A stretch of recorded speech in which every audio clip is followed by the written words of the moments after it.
BA में આપણે course પ્રમાણે છેલ્લું ચેપ્ટર ભણીએ છીએ આંતરરાષ્ટ્રીય વેપાર। હવે આંતરરાષ્ટ્રીય વેપારમાં અગાઉ આપણે આંતરરાષ્ટ્રીય વેપારનો અર્થ અને તેનું મહત્વ ભણી ગયા છીએ। હવે પછી મહત્વનો મુદ્દો છે આયાત વિધિ। દુનિયાના કોઈ પણ દેશો વચ્ચે જ્યારે વેપાર થાય છે ત્યારે તેને આંતરરાષ્ટ્રીય વેપાર કહેવામાં આવે છે।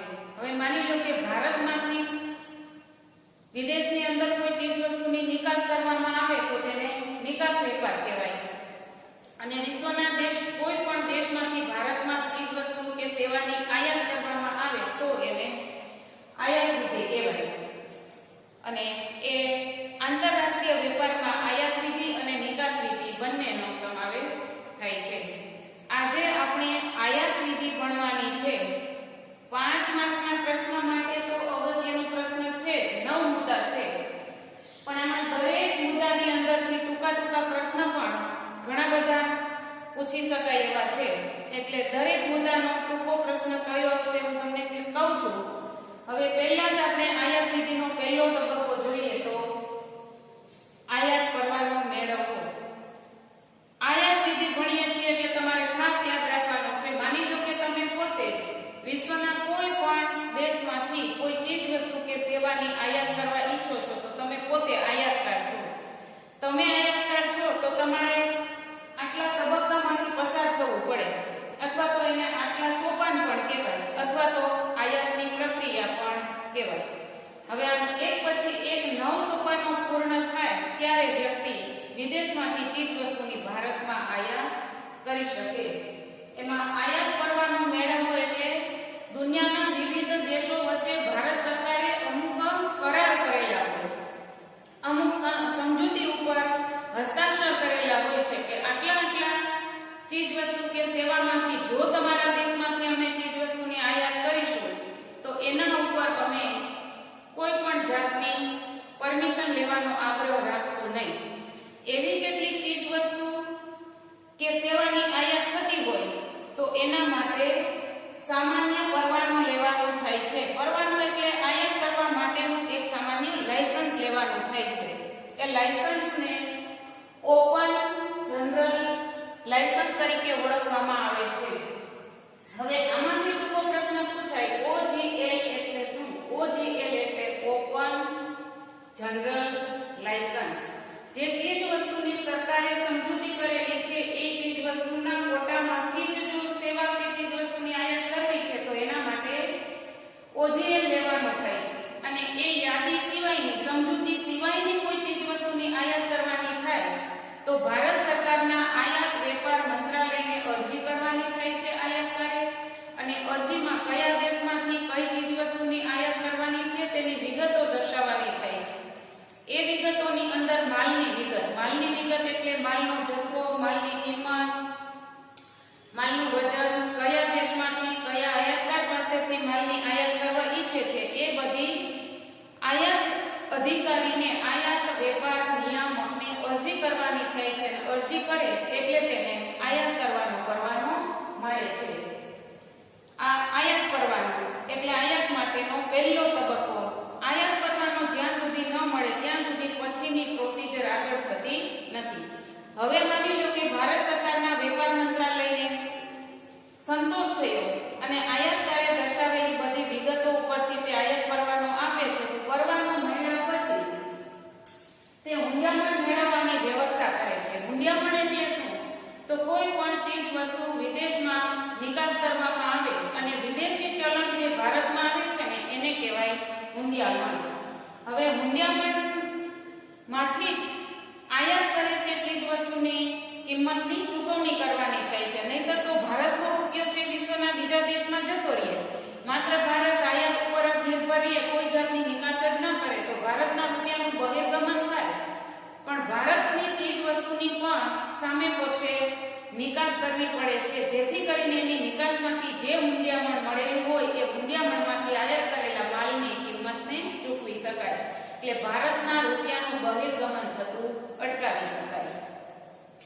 હુંડિયામણ મેળવવાની વ્યવસ્થા કરવી એટલે ભારતની સર્વોચ્ચ બેંક RBI એટલે રિઝર્વ બેંક ઓફ ઇન્ડિયાનું નિયંત્રણ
સંતોષ થાય છે એને આધારે તે હુંડિયામણને લગતા વ્યવહારો કરી શકે છે.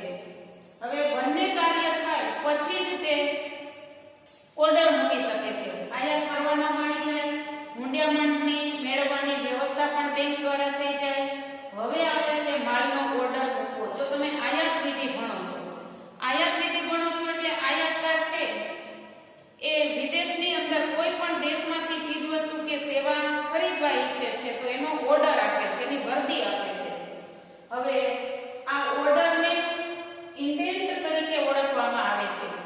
કોઈ પણ વ્યક્તિ વિશ્વના કયા દેશમાંથી કેટલી વસ્તુ ખરીદવા ઈચ્છે છે, કઈ વસ્તુ ખરીદવા ઈચ્છે છે, તેની કિંમત શું છે, એટલે ઓર્ડર મૂકવા માટે દુનિયાના વિવિધ દેશના નિકાસકારો કે ઉત્પાદકોની એ જાણકારી મેળવે છે અને એની વિદેશ વેપાર માટેની શરતો શું છે, આ બધી શરતો જો અનુકૂળ આવે તો એમાંથી કોઈ પણ ઉત્પાદક કે વેપારી પાસેથી તે માલ ખરીદવા તૈયાર થાય છે અને ઓર્ડર આપે છે. ઓર્ડર એટલે ઇન્ડેન્ટ, અને ઇન્ડેન્ટની અંદર શું વિગત હોય છે, તો ઇન્ડેન્ટની અંદર નિકાસકારના નામ, સરનામા, માલની વિગત, માલ કયા માર્ગે મોકલશે, કારણ કે મોટાભાગનો વિદેશ વેપાર તો દરિયાઈ માર્ગે થાય છે એટલે જહાજ કે સ્ટીમર દ્વારા જ મોટાભાગનો વિદેશ વેપાર થઈ અને માલ જે તે દેશમાં પહોંચતો હોય છે.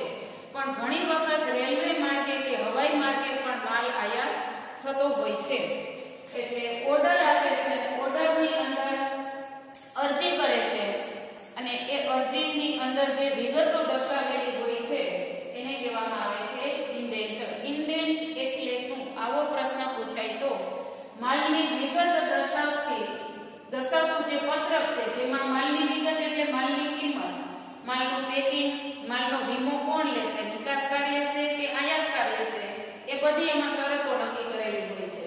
અને ટ્રાન્સપોર્ટ કંપનીનું નામ, ટ્રાન્સપોર્ટ કંપની એટલે દરિયાઈ માર્ગે માલ આવવાનો છે, સડક માર્ગે આવવાનો છે કે રેલવે માર્ગે કે હવાઈ માર્ગે, તો એ ટ્રાન્સપોર્ટ કંપનીનું નામ આ બધી વિગતો ઇન્ડેન્ટમાં દર્શાવવી પડે છે. કોણે દર્શાવવી પડે છે, આયાતકારે. હવે આવે છે શાખપત્ર. શાખપત્રને તમે બેન્કિંગના કાર્યોમાં પણ ભણી ગયા છો, લેટર ઓફ ક્રેડિટ.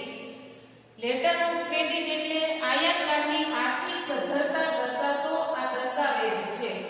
આર્થિક સદ્ધરતા એટલે બેંકો સાથે આયાતકારનું ખાતું હોય છે અને વર્ષોથી બેંક સાથે તેને ઓળખાણ હોય છે એટલે એની આર્થિક સ્થિતિ કેવી છે એની સાચી જાણકારી બેંક પાસે હોય છે અને આર્થિક વ્યવહારો થતા હોય એના ઉપરથી. એટલે કે કેટલું બેલેન્સ દે છે, વાર્ષિક તેનું શું ઉત્પાદન છે, કેટલો નફો મેળવે છે, આવી બધી તેની ધંધાની બાબતોની જાણકારી સાચી કોની પાસે હોય છે, બેંક પાસે. તો બેંક એની આર્થિક સદ્ધરતા ઉપરથી જે ખાતરી આપતો દસ્તાવેજ આપે છે એને કહેવામાં આવે છે લેટર ઓફ ક્રેડિટ. તો આયાતકારે આ લેટર ઓફ ક્રેડિટ કોની પાસેથી લેવો પડે છે, બેંક પાસેથી. અને આયાતકારે એ દસ્તાવેજ કોને મોકલવો પડે છે, નિકાસકારને. જેથી કરીને નિકાસકારને ખાતરી થાય કે પોતે જે વ્યક્તિને માલ મોકલવા ઈચ્છે છે, જેની સાથે વેપાર કરવા ઈચ્છે છે, એ વ્યક્તિ એના માલનું પેમેન્ટ કરી શકે એવી સ્થિતિમાં છે. એટલે લેટર ઓફ ક્રેડિટ જરૂરી છે. એટલે નાણાં ચૂકવણીની ખાતરી આપતો દસ્તાવેજ એટલે લેટર ઓફ ક્રેડિટ. હવે પાંચમી વિધિ દસ્તાવેજો મેળવવા. જો અત્યાર સુધીના 4 તબક્કા એવા છે કે આયાતકારે આયાત કરતા પહેલા આ બધી પ્રોસીજર કરવી પડે છે. હવે બધા જ દસ્તાવેજો મેળવવા. દસ્તાવેજો મેળવવા એટલે હવે કોઈ પણ નિકાસકાર જ્યારે માલ મોકલી દે છે, આયાતકારની તરફેણમાં તબદીલ કરે છે, ત્યારે તે બદલામાં એનું પેમેન્ટ વસૂલવા ઈચ્છતો હોય છે.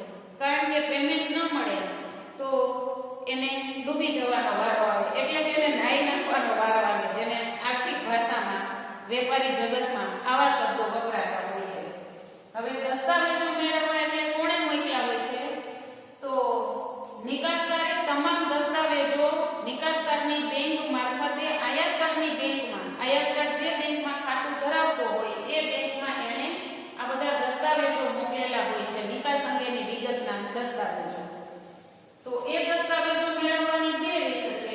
હુંડીના સ્વીકાર સામેના દસ્તાવેજ, જેને ટૂંકમાં ડોક્યુમેન્ટ અગેન્સ્ટ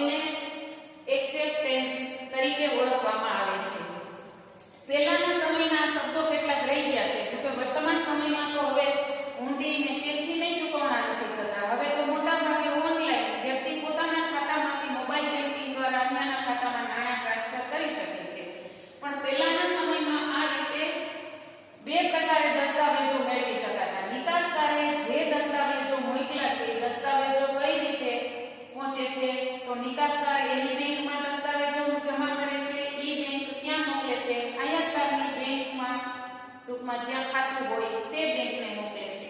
એ બેંકની અંદર આયાતકાર જે વિદેશમાંથી માલ આવ્યો છે માલનો ચેક આપે છે. ચેક આપે પછી એને દસ્તાવેજની ફાઇલ સોંપવામાં આવે તો એને કહેવામાં આવે છે ડોક્યુમેન્ટ અગેન્સ્ટ એક્સેપ્ટન્સ. DA નું પૂરું નામ, બુકની અંદર DA આપેલું છે એનું પૂરું નામ હોય તો તમારે આ રીતે એનું ફૂલ ફોર્મ લખવાનું છે.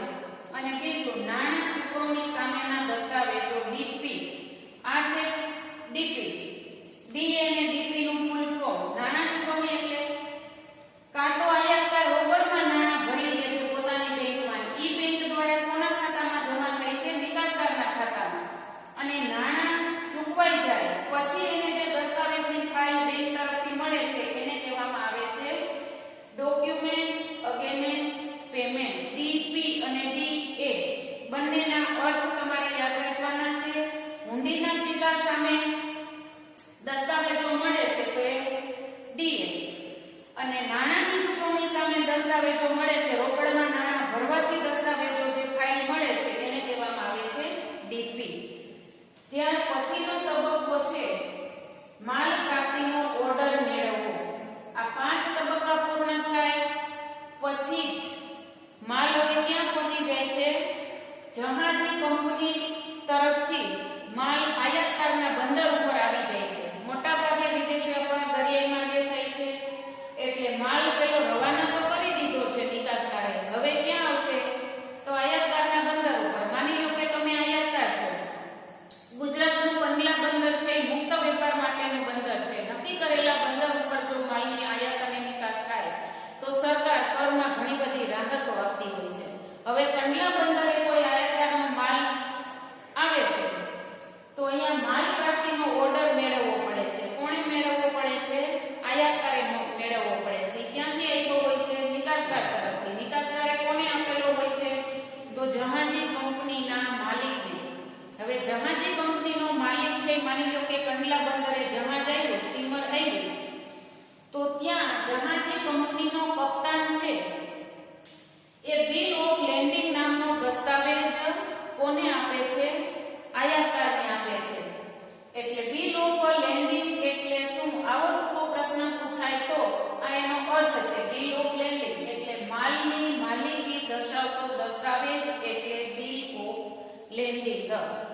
જહાજમાં માલ આવે છે કે સીધે સીધો આયાતકાર ઉતારી શકતો નથી, પણ એને પહેલા આ દસ્તાવેજ મેળવવો પડે છે જહાજી કંપની પાસેથી. જહાજી કંપની સહી સિક્કા કરીને જહાજના કપ્તાનને આપે છે. કપ્તાન એટલે જહાજનો નિયામક, એટલે જેની ઉપર જહાજના માલની સંપૂર્ણ જવાબદારી હોય છે તે નિયામક બધાને આડેધડ માલ લેવાથી ઉતારવા દેતો હોતો નથી, કારણ કે કેટલા બધા આયાતકારોએ એ સ્ટીમરની અંદર માલની આયાત કરેલી હોય છે.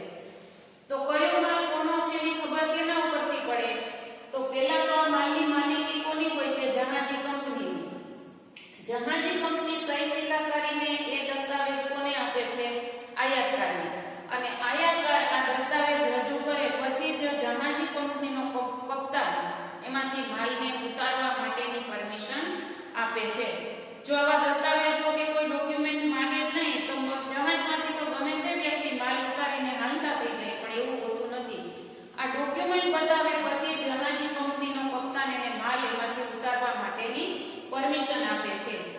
એટલે ટૂંકમાં આ બિલ ઓફ લેન્ડિંગ નામનો દસ્તાવેજ છે એ પહેલા કોની પાસે હોય છે? જહાજી કંપની પાસે. તો એ માલની જવાબદારી જહાજી કંપનીની બને છે. પછી દસ્તાવેજ કોને આપે છે? સહી સિક્કા કરીને આયાતકારને. તો આયાતકારની તરફેણમાં માલ તબદીલ થઈ છે ત્યારે આ બિલ ઓફ લેન્ડિંગનો દસ્તાવેજ એના હાથમાં આવે ત્યારે. હવે આવે છે આયાત જકાત ભરવી. હવે માની લો કે બિલ ઓફ લેન્ડિંગનો દસ્તાવેજ તો આયાતકારે મેળવી લીધો છે જહાજી કંપની પાસેથી. હવે કોઈ પણ વિશ્વના દેશોમાંથી જ્યારે ભારતમાં માલ આયાત થાય ત્યારે ભારતના બંદરો ઉપર, રેલવે સ્ટેશન ઉપર કે હવાઈ માર્ગો ઉપર જે માર્ગેથી માલ આયાત થાય ભારતમાં એન્ટ્રી થાય એટલે એના ઉપર ભારત સરકારને તેને ટેક્સ આપવો પડે છે, વેરો ભરવો પડે છે, જેને જકાત તરીકે ઓળખવામાં આવે છે. હવે જકાત ભરવાની થતી હોય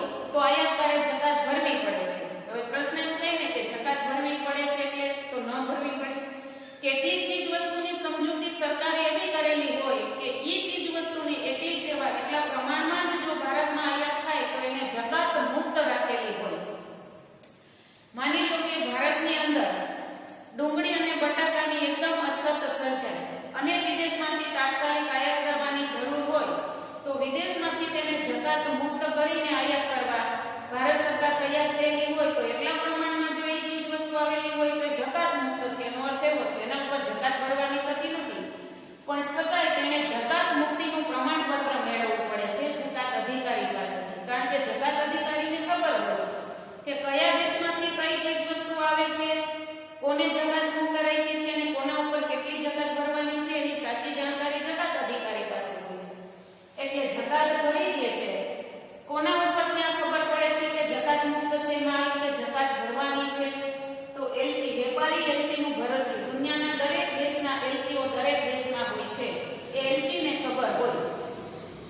અને ઉત્પત્તિનું પ્રમાણપત્ર એટલે માલ કયા દેશમાંથી ઉત્પન્ન થયેલો છે તે દર્શાવતું પ્રમાણપત્ર એટલે ઉત્પત્તિનું પ્રમાણપત્ર. આ બંને પ્રમાણપત્રોને આધારે એને આયાત અધિકારીને અરજી કરવાની થાય છે, જે અરજીને બિલ ઓફ એન્ટ્રી તરીકે ઓળખવામાં આવે છે કે આ અમારો માલ આટલો જકાત મુક્ત છે અને આટલો માલ છે તેની જકાત ભરવાની થાય છે. જકાત ભરવાની થાય એમાં શું અરજી કરવાની હોય, અરજીની અંદર શું વિગત? તો માલ કયા દેશમાંથી આવ્યો છે, ત્યાંનો નિકાસકારના નામ, સરનામા, દેશનું નામ, કયા બંદરેથી માલ ચડાવેલો છે, માલની વિગત એટલે કે કેટલી કિંમતનો માલ છે, શું માલ છે, કેટલો જથ્થો છે, કેટલું વજન છે, આ બધું આ બિલ ઓફ એન્ટ્રીમાં દર્શાવવાનું થાય છે. અને પછી તેને બંદર ઉપરથી માલ લઈ જવાની સંમતિ મળે છે. આયાત જકાત ભરાઈ ગઈ, માની લો કે હવે આવે છે ડોક ચાર્જની ચૂકવણી. આ બધી વિધિ પૂર્ણ થાય પછી બંદર ઉપર માનો કે માલ ઉતર્યો છે તો બંદરના સાધન સગવડ અને એના માણસો, એના મજૂરો, એના કર્મચારીના ઉપયોગ કરવા બદલ જે ચાર્જ ચૂકવવાના થાય એને કહેવામાં આવે છે ડોક ચાર્જીસ. કોઈ પણ દુનિયાના દેશમાંથી માલ હવાઈ માર્ગે પણ આવે તો એરપોર્ટ ઓથોરિટીને જે કંઈ ચૂકવણી કરવાની થાય, એરપોર્ટનો ઉપયોગ કરવા બદલ એના જે સાધનો, એના જે કામદારોનો ઉપયોગ કરેલો હોય માલને ઉતારવા ચડાવવા માટે, એ જ રીતે જમીન માટે આવેલો હોય, દરિયાઈ માટે આવેલો હોય, તો જે તે સ્ટેશનની સાધન સગવડનો ઉપયોગ કરવા બદલ આયાતકારે જે ચાર્જ ચૂકવવાના થાય તેને કહેવામાં આવે છે ડોક ચાર્જ. ડોક ચાર્જ એટલે શું? આવો ટૂંકો પ્રશ્ન પૂછાય તો આમાં બધામાં એક એક ટૂંકા પ્રશ્ન આવેલા છે. અને છેલ્લે માલનો કબજો મેળવવો. ક્યાંથી માલનો કબજો મેળવવો? તો આપણે બંદરને જ યાદ રાખવાનું છે, કારણ કે મોટાભાગનો વિદેશ વેપાર દરિયાઈ માર્ગે થાય છે એટલે માલ બંદરે ઉતરે છે. તો હવે માલનો કબજો ક્યારે મળી શકે? તો બિલ ઓફ એન્ટ્રીનો, બિલ ઓફ લેન્ડિંગના આ બધા જે દસ્તાવેજો છે એ બતાવે પછી માલનો કબજો આયાતકાર મેળવી શકે છે. એટલે બંદર ઉપરથી તેને માલ તરત જ ખસેડી લેવાનો હોય છે. માની લો કે વધારે માત્રામાં મોટા જથ્થામાં માલની આયાત થયેલી છે અને તરત જ તે બંદર ઉપરથી માલ ઉતારી શકતો નથી આયાતકાર, તો નિશ્ચિત સમયગાળા દરમિયાન એને જે બંદરના સાધન સગવડના જે ગોડાઉનનો ઉપયોગ કરેલો છે એનો ચાર્જ ચૂકવવાનો થાય. નિશ્ચિત સમયગાળા કરતાં પણ વધારે સમય સુધી માલને ખસેડી ના શકે તો એને વધારાના ચાર્જ ચૂકવવાના થાય, વધારાનું ભાડું ચૂકવવાનું થાય. એને ડેમરેજ તરીકે ઓળખવામાં આવે છે. ડેમરેજ એટલે શું? નિશ્ચિત સમયગાળામાં બંદર ઉપરથી માલને ખસેડી લેવાનો. એ સમય દરમિયાન માની લો કે 5 દિવસની મુદત બંદરના અધિકારીઓએ આપી છે કે 5 દિવસમાં તમારે બંદર ઉપરથી માલ લઈ જવાનો છે. માની લો કે આફ્રિકા ખંડમાંથી ઇમારતી લાકડાની આયાત કરેલી છે ને વિશાળ કદના લાકડાઓ ત્યાં આવેલા છે. મોટા ભાગે તો સ્ટીમરમાંથી સીધા ક્રેનની મદદથી ટ્રકમાં ભરાતા હોય છે, પણ માની લો કે ટ્રકની ઉપલબ્ધિ નથી, ટ્રકની હડતાલ છે. હવે ત્યાંથી ઇમારતી લાકડું ખસેડી શકાતું નથી. 5 દિવસની મુદતને બદલે અઠવાડિયા સુધી ત્યાંથી આ લાકડાને ખસેડી શકતો નથી કોઈ આયાતકાર, તો એને મુદત વીતી જાય છતાં પણ બંદરનો ઉપયોગ કર્યો છે એવું માનવામાં આવે છે. અને વધારાના જે એના ભાડા ચૂકવવાના થાય એને કહેવામાં આવે છે ડેમરેજ. આમ વિશ્વ વ્યાપારમાં અનેક ચીજ વસ્તુઓની ભારતમાં આયાત થાય છે અને બદલામાં ભારત અનેક ચીજ વસ્તુની નિકાસ પણ કરે છે. અહીંયા આપણે આયાત વિધિના બધા તબક્કા અને દરેકમાંથી એક ટૂંકા પ્રશ્ન પણ આવી ગયા છે. બધા ટૂંકા પ્રશ્ન અને 9 મુદ્દા કરી લો એટલે 5 માર્ક માટે તો અગત્યનો છે. ટૂંકા પ્રશ્ન માટે પણ આ પ્રશ્ન ખૂબ જ અગત્યનો છે. ડેમરેજ એટલે શું? ડોક ચાર્જીસ એટલે શું? પછી ડી અને ડીપી એટલે શું? ઓજીએલ એટલે શું? લેટર ઓફ ક્રેડિટ એલસી નું પૂરું નામ લખો, ઓજીએલ નું પૂરું નામ લખો. આવા કોઈ